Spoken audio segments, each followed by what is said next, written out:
All right, good morning, good afternoon, everybody. I want to add a little bit more to what Heather said about my experience. And I retired from the Army in 2009, and since then I started my own business. So prior to 2009, obviously, all of my leadership experience has been in the military. But since that time, I, I started my business, and I've been interacting with the civilian world, or those people that have not spent their entire career in the military. So predominantly working with the law enforcement community and portions of the Department of Defense, and then select civilian groups that come and bring me in to do every manner of thing relating to leadership and the other stuff that I teach. So that's a little bit more about myself. So let's get this thing kicked off. I put a little agenda slide together. There's many different facets of leadership, and these are the things that I want to talk to you all about during this session. Leadership versus management. This is something that I learned, back in 1989, 1990, when I went to the first true leadership course in the Army. Back then it was called the Primary Leadership Development Course. And during that time, in the Army specifically, they had transitioned out of teaching junior leaders to be leaders, and there was a huge push to try to share a management-themed leadership process, if that makes any sense. So management was finding its way in the Army at that point in time, and that's when I first learned of the huge difference for me personally. And then next thing we'll talk about is what I believe to be the key to effective leadership, okay?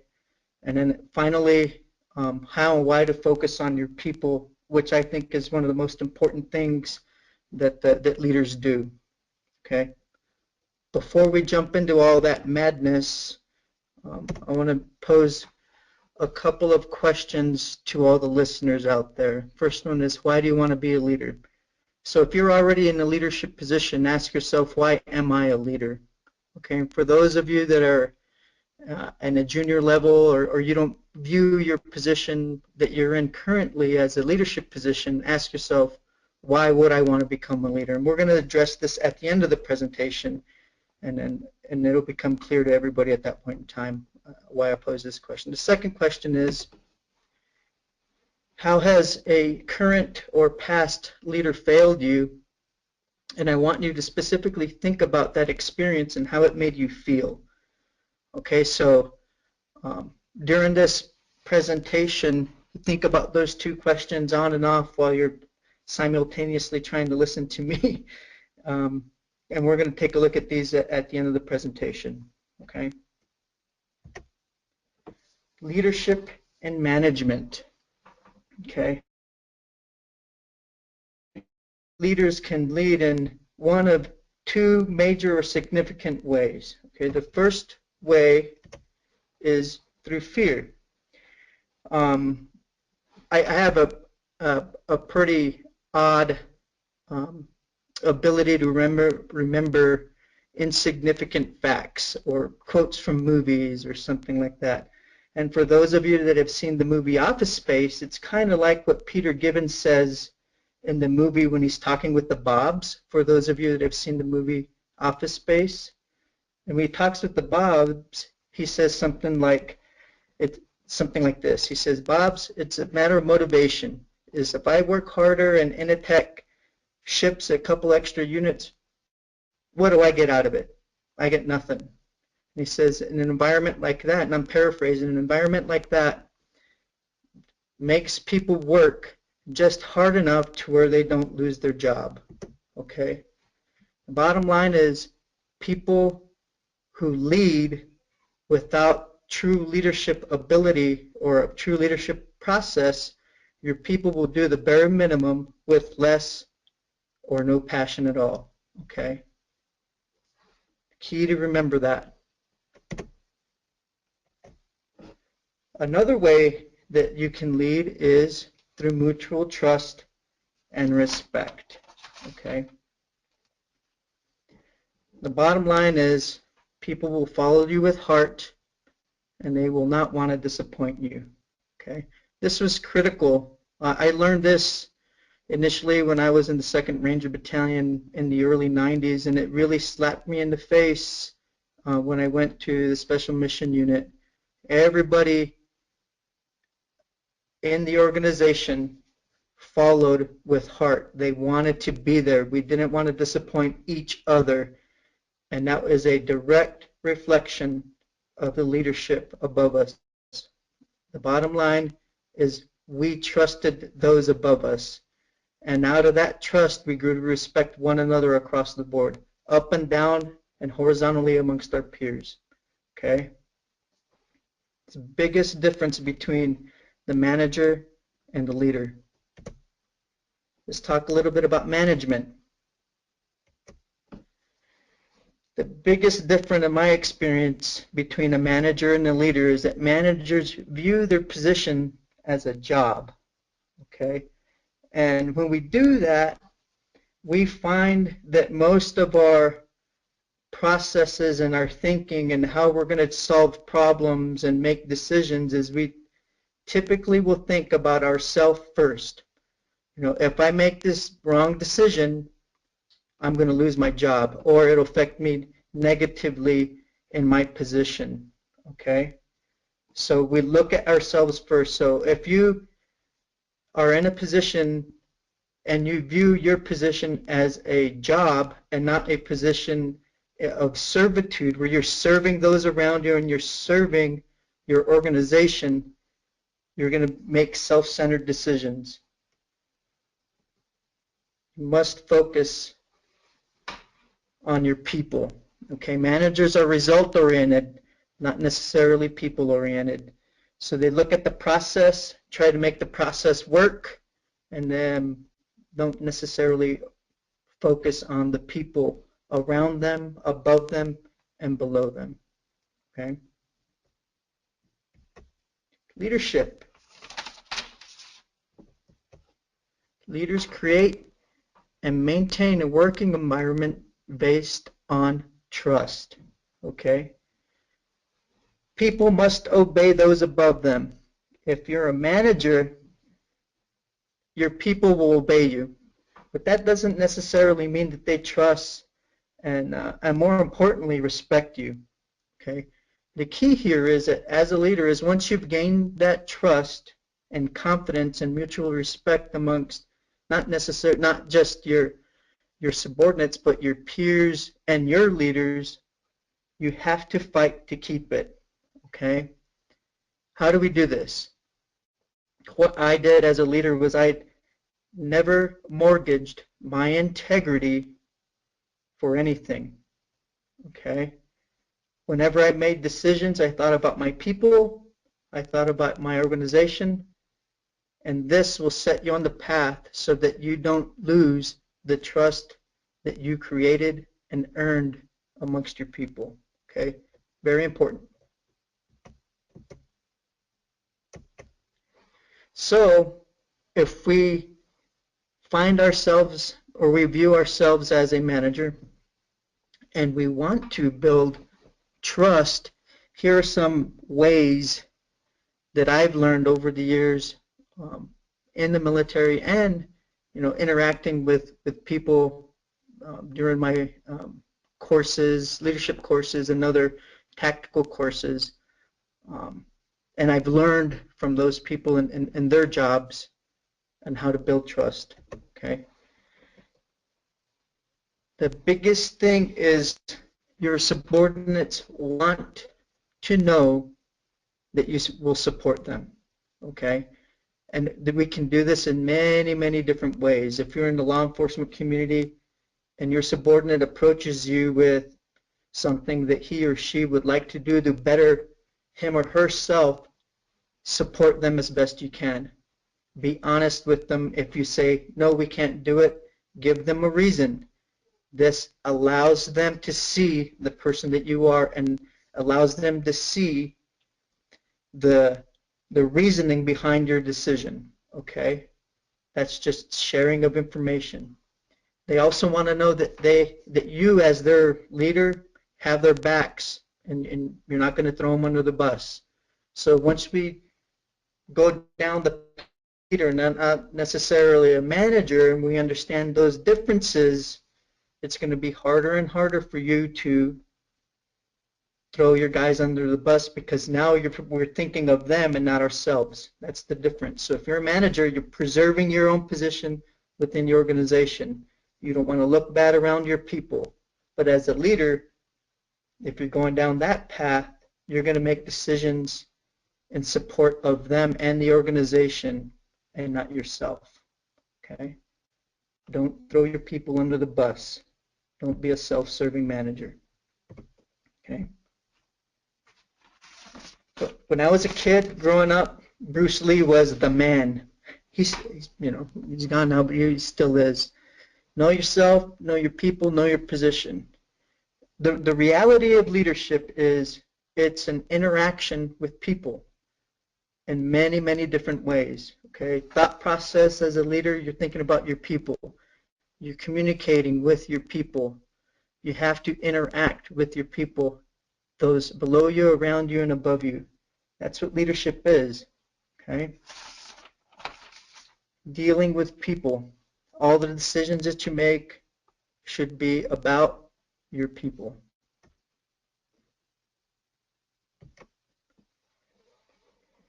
The key to effective leadership is communication.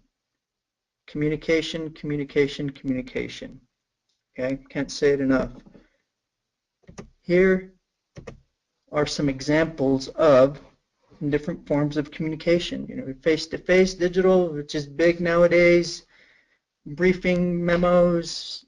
I can remember in my very first unit in the Army, watching my not senior leaders, but my leaders stand up and brief one of the general officers about what our section was doing, and he was absolutely horrible. And it made me feel horrible, not just for him, but for my small little section. Okay. Very, very important that we do a bunch of things correctly in order to communicate effectively. Okay. Email is another one that I'll talk about here just for a bit, because it's big today, but it's hard to decipher a message via email. And some leaders do it that intentionally, and some do it as a byproduct of not communicating with an outcome in mind. Okay, so that's the key with communication. You must take the time to look at the outcome of, or the outcome that you want to have with your communication, whatever it is, face-to-face, briefings, emails, policy letters, or whatever. So when you're done with your rehearsal, if you're going to do a face-to-face or a briefing, ask yourself, is this the outcome that I want to present in this form of communication? And that's what you need to do with your emails as well. Ask yourself that. Am I sending the message that I want to send? Okay.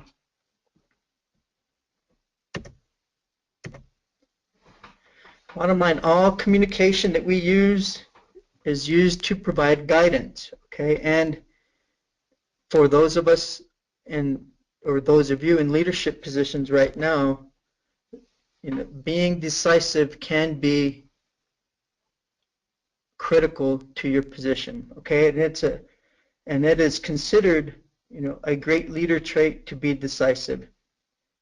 This is a way that a model that I used when I was a leader to help me be decisive. Okay, before you make a decision, you want to think about your people and your organization's mission or task before yourself. Okay. The bottom line is we can quickly become overwhelmed with tons and tons of information, and it's all just rolling around in our heads, and we're trying to make a decision. Good leaders need to have an ability to separate all the unwanted or unneeded information and grab those pieces of information that are going to help you be decisive. And the most significant factor in all of this is the amount of time you have to make your decision.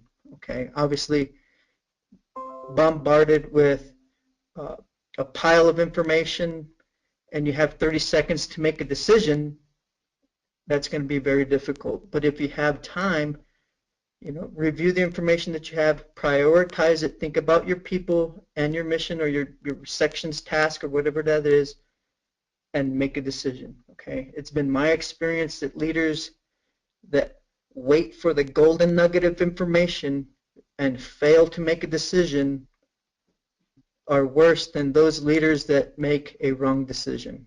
Okay.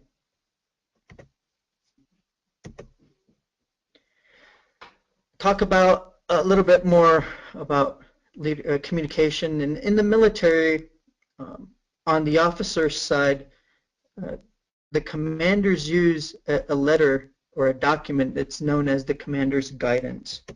Okay, and simply put, that document is a tool for that leader that outlines expectations on whatever that leader wants to give guidance on. Okay, in the military, it typically revolves around operations, expected behavior, and training, and it kind of prioritizes or gives the subordinates some left and right windows or left and right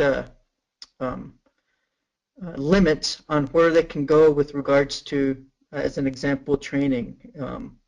If I'm a sub-element leader, I'm responsible for training my guys, and my commander tells me, here's where I would like you to focus training. Well, now he's just helped me determine what I'm going to train my people on. Okay, so it's a tool for the leaders to use. It's used in the military, obviously, is where I learned it.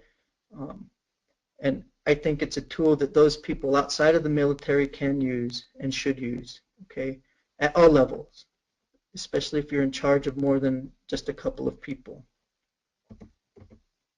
So guiding documents, the bottom line is this: the commander's guidance or the leader's guidance document, it should be viewed as a living, breathing document that is managed by you, the leader, okay?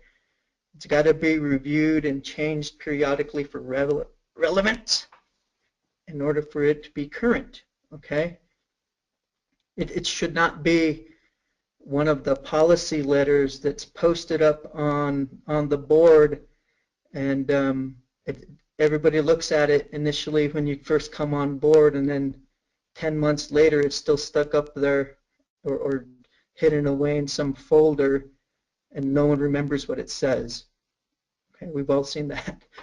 So this is your document, and it should be reviewed. It gives guidance for what I think is important right now, but 3 months later, down the road in your position, things change.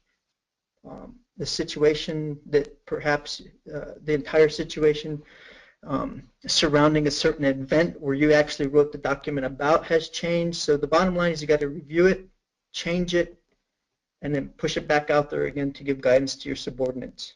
Okay.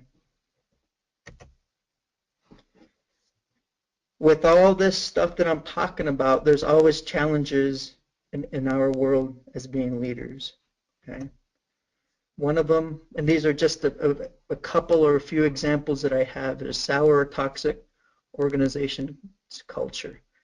The culture within every organization is one of the most critical things that leaders need to understand, because that will give you or help you determine how you can get certain things done. And once you've figured your organization's culture, you can, determine its strengths and its weaknesses. And then in your little section, or if you're the overall leader, you need to try to make those changes. And the bottom line is having a sour or toxic organizational culture is bad. Okay? So this is one challenge that leaders will have to fight to overcome. I hear this all the time, especially in in the law enforcement community where their leadership, whether it be their first line supervisor or administrators or even at the highest level within their organization, they're unsupportive. And it's typically a disconnect between those guys who are the worker bees doing their work and the leadership above them, and it's a lack of communication between both, and there appears to be very little support from the senior leadership within the organization. Okay, I hear about this all the time in the law enforcement community. Let's talk about another one. Unsupportive peers. This typically happens when one person or all of your peers around you view their position as a job. And once we see our position as a job, we become self-centered and all we care about is ourselves and not how how our actions, our decisions, our thought process affect those around us. Okay? Again, these are just some examples of leadership challenges that you will see or you're currently seeing at this point in time in your position. Okay? So let's talk about some approaches to changing all of that. Okay. First one is don't give up. Do not give up. So once you've identified, something that you want to change, and your leadership above you keeps squashing it down, and you realize that you're up for a fight, you cannot give up on something that you believe in. If you want change to happen, you can't give up just because there's a wall. You've got to figure out how to climb over it, crash through it, or go around it. If there's a will within yourself and your leadership position, you will find a way to make change happen. Okay? So don't give up. Another thing that I did was I would start small. My sphere of influence, if you will. If you can get that thing going first, you're going to be good to go. Okay? Start small and temper your expectations. Don't try to make changes and think that you're going to make organizational change in a couple of weeks.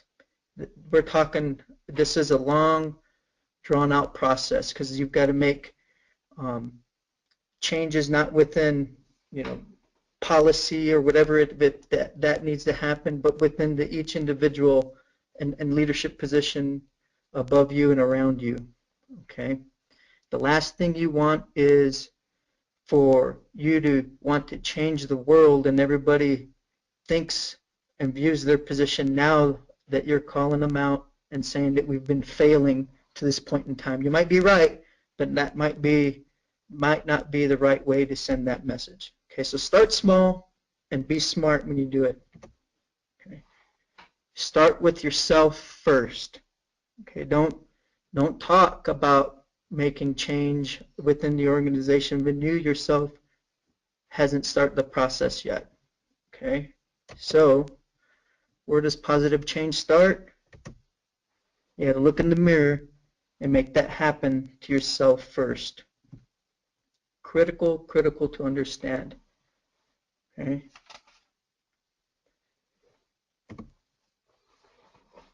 Just finish off here, and I know I've smoked through these slides pretty quick, but coming back to our question here is why do you want to be a leader? Okay. And for those of us, and speaking for myself, personally, when I became a leader, I knew at some point, because in the military, if you don't mess up hugely, and you will find yourself in a leadership position because the turnover rate is extremely rapid when compared to those of you in the civilian world, where you might be in your position for 10, 15 years before you have the opportunity to move up because the positions, the people are stagnant in the leadership positions. That can be good and bad. But the bottom line is there's several many different reasons why people want to be leaders. Okay, one of them, I see this a little bit in the military when I see it, and I've seen it more since I've retired as well. The prestige of the position. Okay, as an example, my father was in the military, and he was proud of his military background. As a young boy growing up, I realized, that's pretty cool. I think I want to do that too. I want to be just like my dad. So even without understanding why I want to be a leader, I want to see or emulate that person that is there in that position. Okay, I want to be like that guy.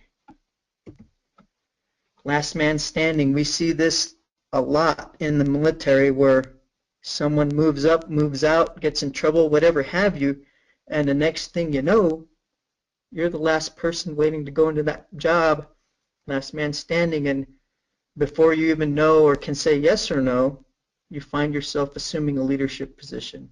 Okay? The point on that particular one is we need to start the process of learning how to become a leader sooner, not faster. So if you don't think about that beforehand, you're going to have to think about being a leader fast. And that's not necessarily the thing that you want to do. Okay? Last man standing. Hey, I want to be the boss because I'll get an office with a window and parking and all this craziness. So we're thinking about the perks. What can I get out of it? And like I said before, if we're thinking about stuff that we are getting, it's not necessarily a leadership position. So we're starting out wanting to be a leader for the wrong reasons. Okay? That's not what we want to do. If you want to be a great leader, okay? Here's the big one for everybody. Oh yeah, more money. That's the big one. So if we move up in positions within any organization, that typically, I put my next paycheck on the fact that as you move up, you're going to earn more money. So if you're looking to earn more money, and that's your only goal for moving up to that next position, you're going to find yourself, again, assuming that leadership position and working towards the wrong goal if you want to become a great leader. Okay. So let's talk about the key to success when you assume that leadership position. Okay. Here's the deal. You need to focus on your people. The responsibility of your new position or the position that you're in right now is not for you, but for the people you lead. And if your position, like let's say you're a police officer and you're in the leadership position, it's not just for the people you lead, but it's for the people that you serve, the community, the people around you. So once we start thinking just about ourselves, you're going to start backing yourself into a corner, and you're going to become a manager, focused on your job, only thinking about myself, and not about the people that you lead and the people that you serve. Okay?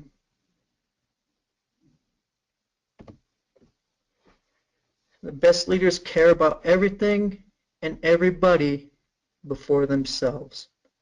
Okay? And this is the segue into the second question that I asked before. How did a former or current leader fail you, and how did that make you feel? Okay?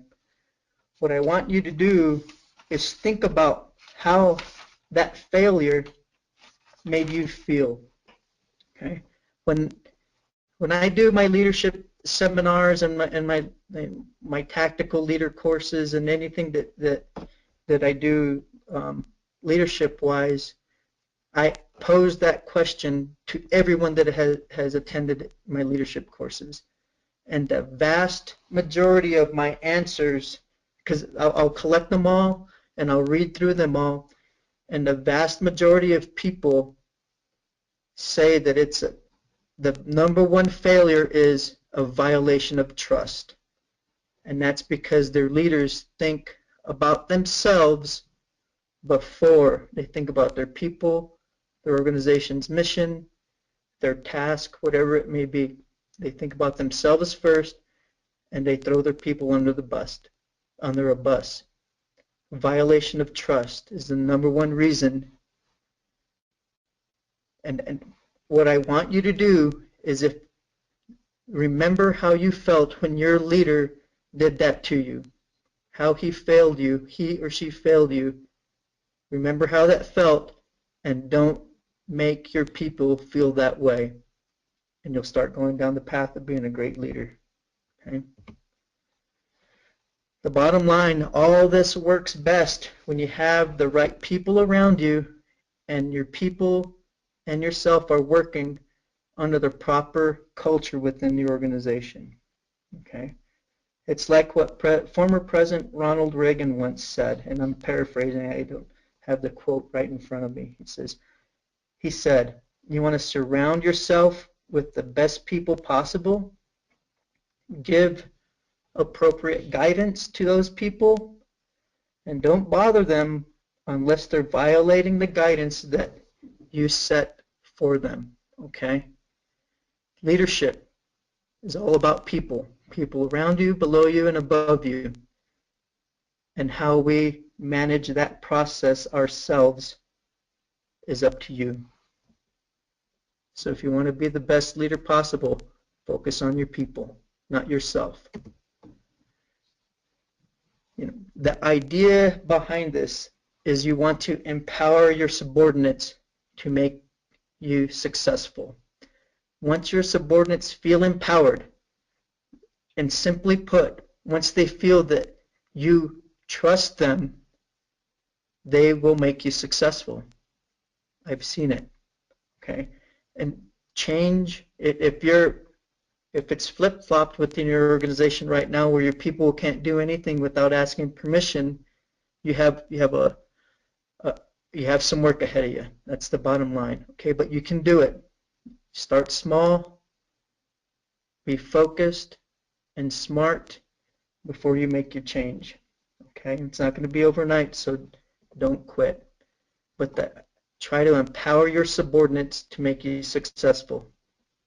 And I guarantee you they'll do it, and they'll do it with heart and passion.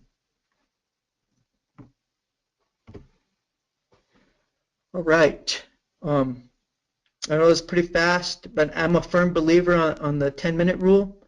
I had a friend of mine, I was teaching a course in Indiana, and he says, have you heard of the 10-minute rule? And I said, what do you mean the 10-minute rule? He says, I firmly believe that instructors only have 100% of their audience attention for about 10 minutes.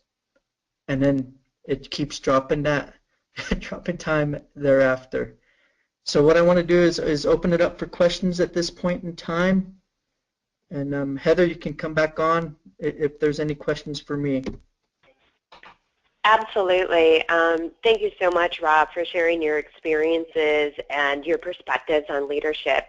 We actually have received a number of questions, and to all the folks attending, this is a great part of the session, and if you have any questions for our instructor, I encourage you to type them in at this time, and we'll do our best to address as many as possible that we receive. The first question we have is from a current college student who is looking to enter the ROTC program. And he's heard rumors and talk about some horrible experiences with first lieutenants. And he doesn't want, when he gets to that role, he doesn't want to let the men and women down that he's working with. So what advice could you give him as a future leader to take into account going into this leadership role? Here's the key for new lieutenants. Number one is don't mortgage your character. Okay? So when you come into your new organization, a lot of times what will happen is lieutenants are unsure of their ability So they've got to learn a bunch of stuff really, really fast. If you go to your new unit and it's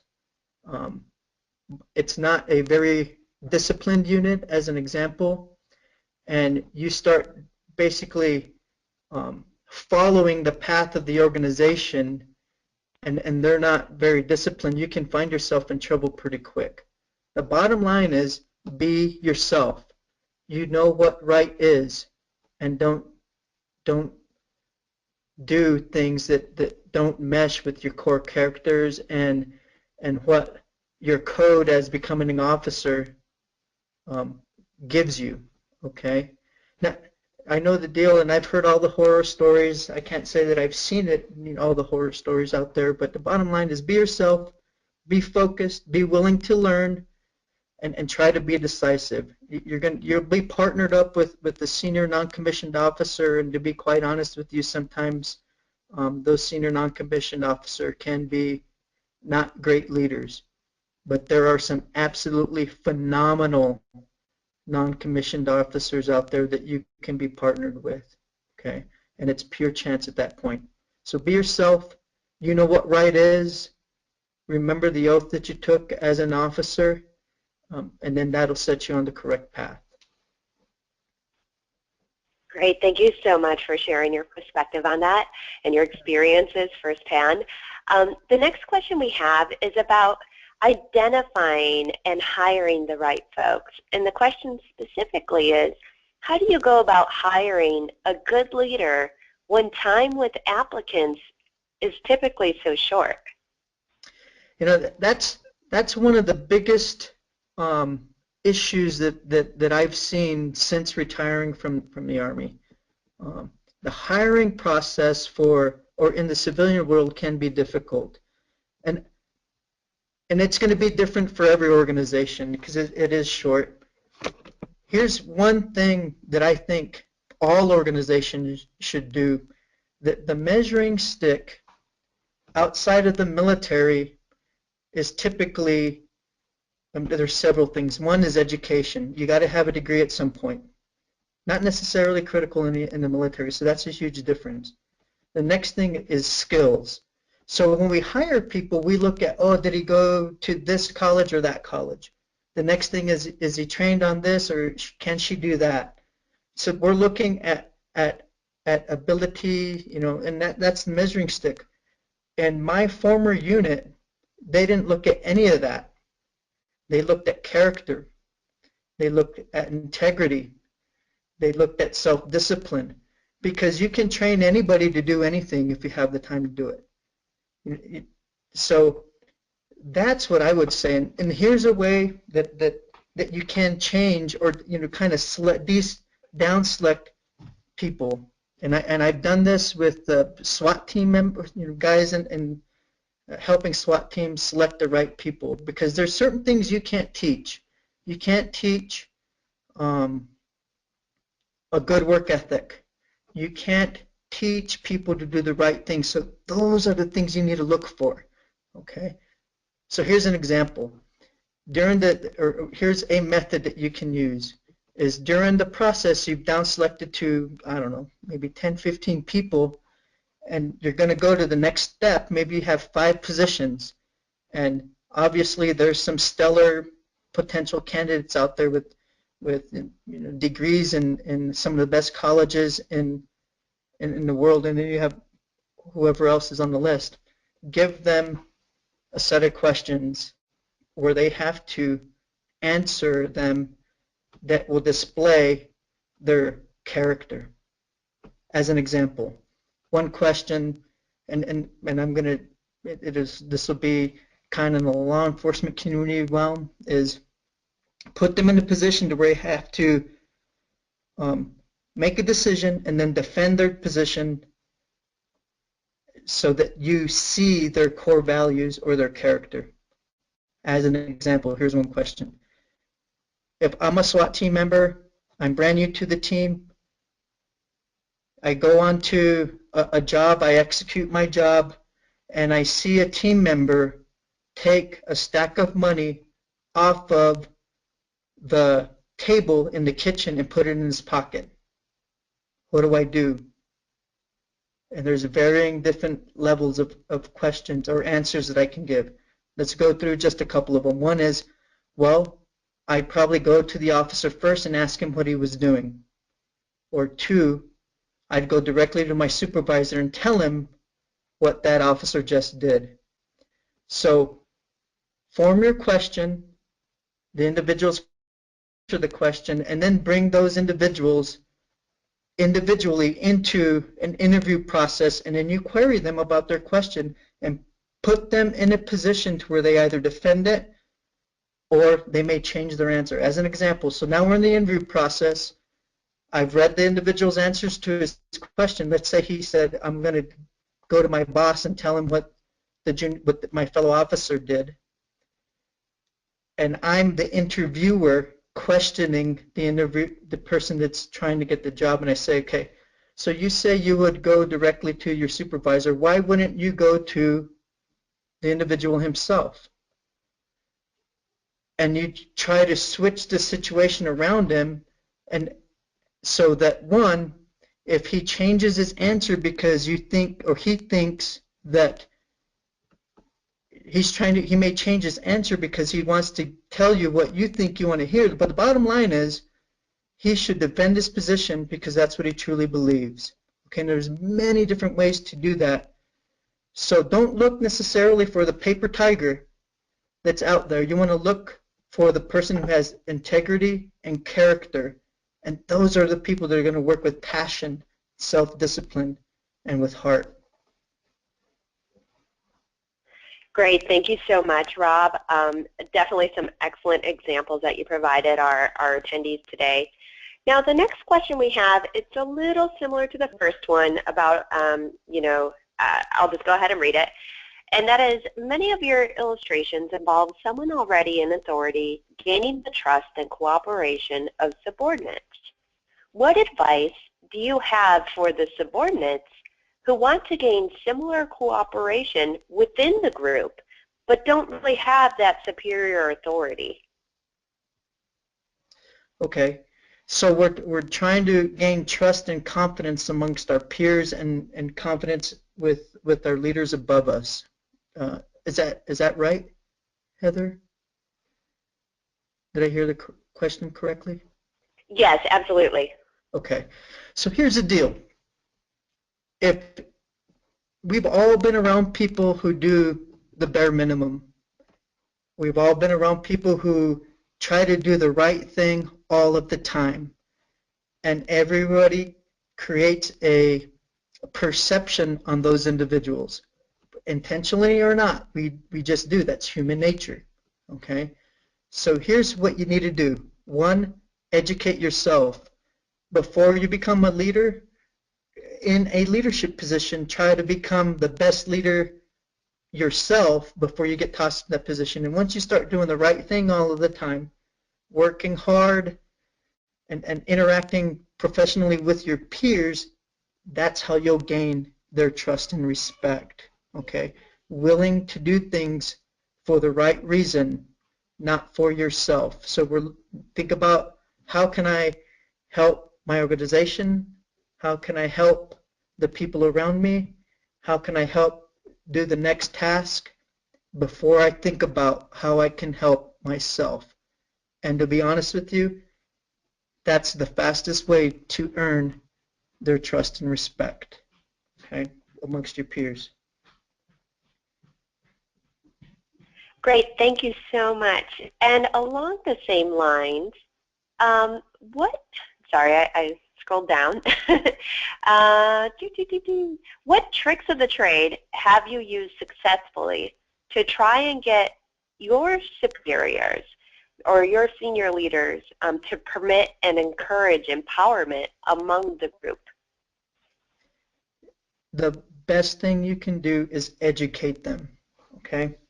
And here's an example. And I'll share some of my experience that I've had with teaching the law enforcement community. One, I have heard a lot of the guys, let's say on the SWAT team, come together and say, we can't get support from our administrators or from our chief. They don't support the team. So there's a huge disconnect between the SWAT team itself and their leadership that are several steps above them. Obviously, their commander, the SWAT team commander supports them and so forth, but it's above that where there's a disconnect. What happens a lot of times is the administrators and those in higher positions don't truly understand the capability of their sub-elements. Okay, so it's an educational process, sharing of information, communication between the two entities. So as an example, I'm a SWAT team leader. Set up a day to bring your leadership down to look at what their capabilities are, how they're organized, what they do, the challenges that they have, and it's that sharing of information. And once he understands, oh, I get it. Now I know why this, the SWAT team wants to do this. Now I understand. Where before he had that understanding, all it was I want, I need, I gotta. Well, now he has an understanding, if that makes any sense. Okay, so bring your senior leaders, your administrators in, and educate them on the issues that you have. And that's easier said than done, granted. But then again, you want to start small and never quit. Be focused and smart in the process. Okay. Thank you, Rob. We are getting so many excellent questions here, and we'll spend a few more minutes going through some. The next one we received is kind of on the opposite end of the spectrum, and that's from an applicant's perspective. And that is, what advice or what potential questions can an applicant ask a potential employer during a job interview to determine whether they would be working for a manager or a leader, to really understand their organizational culture? And that's actually pretty difficult. So some of the questions that I would want to ask is take a look at, just be pointed and say, if I gain this position, what will I be empowered to do? Okay. So if you ask, kind of do the reverse on them and say, if I take this position, will I be able to make decisions on my own?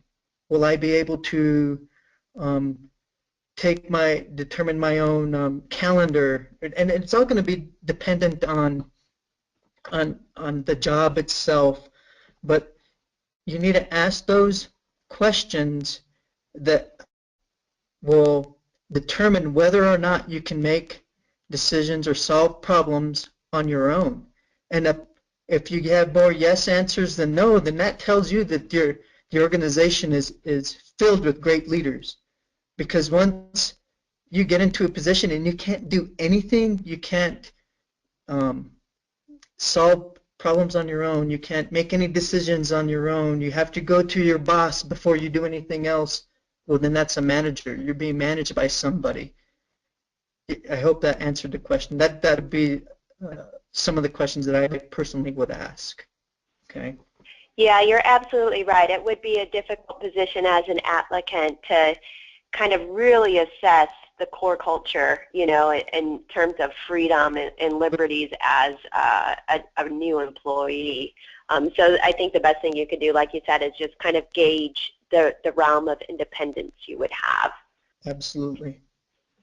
So the next question we have is, again, about organizational culture, and that is, how important is the role of organizational culture in building leaders? What advice can you give to newly appointed or newly promoted leaders at the line level with regard to adapting to the changes within the organization? I'll answer the first question, is culture. Culture is absolutely critical in developing and maintaining great leaders at all levels. Okay. Now I've worked with organizations where the subculture underneath the machine, if you will, what was great, but outside of that and above it and around it, it was less than great. Okay. The bottom line is in order, if you see your organization and you get appointed into a position or a new sub-element position, remember what it was like down in the line and try to make change for the better within that organization. So if you're that person on the line, you need to make change horizontally amongst your peers.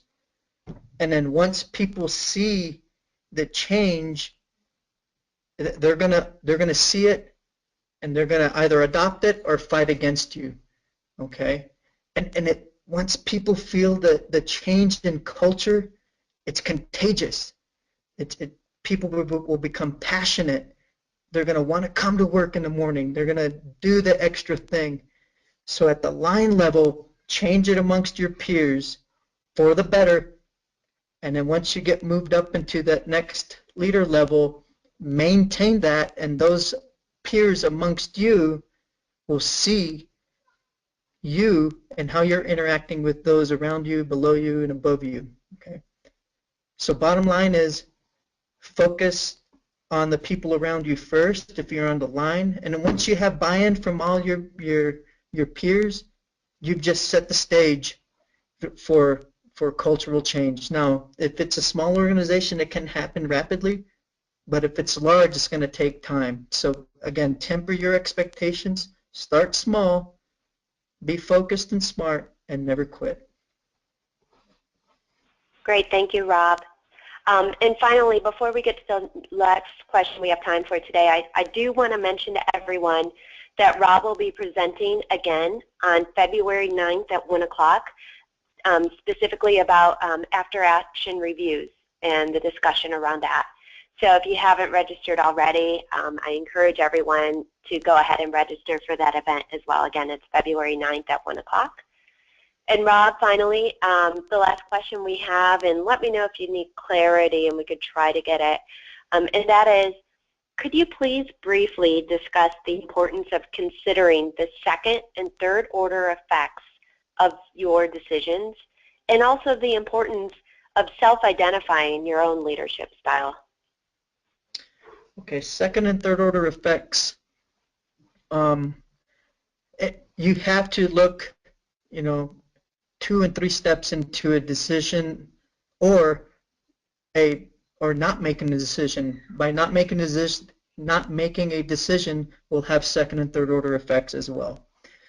Now, here's just what I did as a leader. I wouldn't get too deep into the weeds on evaluating every single potential outcome on a decision, okay? Because you can just wrap your head around that, and you'll just spin yourself into a crazy whirlwind thinking about all the potential problems or great things that can happen based on your decision. What I did and what I would recommend is focusing on 2 or 3 potential outcomes and trying to anticipate those outcomes, okay? Because if you do more than that, you're gonna potentially waste valuable time. Now, if you have all the time in the world, then yeah, absolutely try to look into more of that. But it's critical as leaders that we do take a look at second and third order effects into a decision or lack of decision. Okay. And I'm sorry, Heather, what was the second part of the question? Yeah, absolutely. The second part is, can you talk a little bit about the importance of identifying your own leadership style? Yeah, I really didn't, and I'll share just a small story about myself. When I first became a team sergeant in my special mission unit, I was a brand new guy on the team, and I was working with my guys, and we were doing some team training, and I was focusing on them, trying to share, what all of my knowledge and experience that I had learned on the job, and I was trying to share it with them. And during one of our breaks, a couple of the team members came up to me and they said, "Hey, thanks for all your help. You have a pretty cool leadership style." And I'm like, I've never heard of that. I've never analyzed my own leadership style or anything to that point. So to be quite honest with you, I had never thought about that myself until someone on my team pointed it out to me. But since that point in time, I think about it, or I thought about it up until I retired from the military. Because you need to think about, and you want to be the person that you want to be in that leadership position. You do not want to become a person or leader that you don't want to be. So it's important.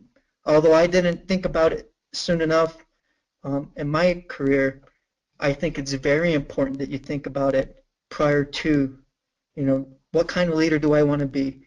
Absolutely important. Okay. Great. Thank you so much, Rob. This actually wraps up today's webinar. We have, like I said, another event with Rob Trevino on February 9th at 1 o'clock Eastern. If you're not registered, I encourage you to sign up.